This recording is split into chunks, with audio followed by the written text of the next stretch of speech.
નમસ્કાર. સરદાર ગુર્જર ડિજિટલમાં મહત્વના સમાચારો પર એક નજર.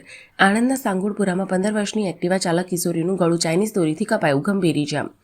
આણંદની સામરખા ચોકડીએ ગેરકાયદે ઊભા કરાયેલા શાકભાજી માર્કેટને મનપાની નોટિસ.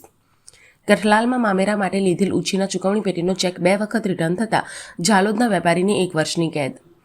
આણંદની કિશોરીને વિધર્મી યુવકે પ્રેમજાળમાં ફસાવીને દુષ્કર્મ ગુજાર્યું, ધરપકડ કરાઈ. ખેડામાં ઉધારે ખરીદેલ લાકડાના બિલ પેટેનો ચેક રિટર્ન કેસમાં રામોલના વેપારીને 1 વર્ષની કેદ. કોહલીએ વડોદરામાં સર્જ્યો રેકોર્ડ, આંતરરાષ્ટ્રીય ક્રિકેટમાં સૌથી ઝડપથી પૂરા કર્યા 28,000 રન. તમિલનાડુમાં ટ્રમ્પના ટેરિફના કારણે તિરુપુરમાં 30 લાખ લોકોની નોકરીઓ જશેની આશંકા. 30 જાન્યુઆરીએ કેન્દ્રીય નાણામંત્રી 9મી વખત બજેટ રજૂ કરશે.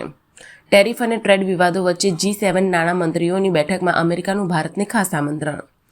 રશિયાની ટ્રમ્પને ખુલ્લી ચેતવણી, અમેરિકાએ તેલ ટેન્કર જપ્ત કરતા પરમાણુ યુદ્ધની આપી ધમકી.